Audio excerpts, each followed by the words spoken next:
हर कोई उसे पागल कहता था, पर जब उसकी आखिरी चिट्ठी खुली, पूरे गांव की सोच बदल गई। ये कहानी है एक ऐसे आदमी की जिसने जिंदगी की सबसे बड़ी सफाई की। एक छोटा सा गांव, और उस गांव के कोने में एक पुराना शिव मंदिर।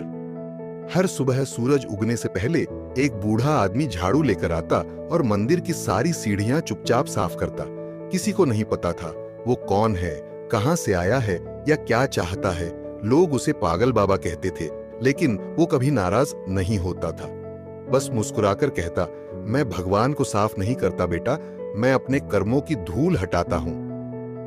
गांव के लोग हंसते थे, क्या मिलेगा इन सीढ़ियों को रोज साफ करके, खुद का घर नहीं और सेवा भगवान की। एक दिन एक लड़का पूछ बैठा, बाबा तुम्हारा कोई सपना नहीं, कुछ कमाना कुछ बनना?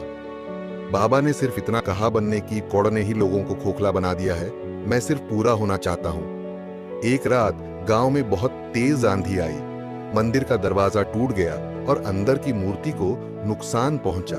सुबह सब लोग मंदिर की हालत देखकर चौंक गए, लेकिन बाबा सुबह फिर आया, टूटी मूर्तियों के बीच बैठ गया और आंखें बंद करके बोला, भगवान कभी टूटते नहीं, इंसान की आस्था टूटती है।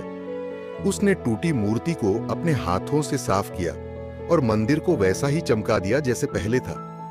एक दिन एक बड़ा शहर वाला इंसान वहां आया, उसकी गाड़ी मंदिर के पास रुकी और उसने बाबा से पूछा, आप इतने सालों से ये करते आ रहे हैं, कोई पैसा नहीं, कोई नाम नहीं, क्यों? बाबा हंसे, फिर बोले, जब मन शांत हो तो शोहरत का शोर नहीं चाहिए, और जब कर्म साफ हो तो नाम की जरूरत नहीं। शहर वाला आदमी चुप हो गया। एक सुबह बाबा नहीं आया। लोग हैरान हुए। पहली बार मंदिर की सीढ़ियां गंदी थीं। गांव के बच्चे जो कभी हंसते थे, अब बाबा को खोजने लगे। दोपहर में पता चला बाबा अब नहीं रहे। एक पुरानी झोपड़ी में उनका शव मिला, लेकिन उनके पास एक चिट्ठी थी। वो चिट्ठी पढ़कर पूरे गांव की रूह कांप गई। मैं कोई बाबा नहीं था, मैं एक बड़ा व्यापारी था, सब कुछ था मेरे पास, लेकिन घमंड, झूठ और लालच ने मुझे खोखला कर दिया। एक दिन सब कुछ खो दिया, धन, परिवार, इज्जत। तब जाकर समझ आया, जिंदगी की असली सफाई बाहर नहीं अंदर करनी पड़ती है। इसलिए मैंने मंदिर की सीढ़ियां नहीं, अपने जीवन की गंदगी साफ की।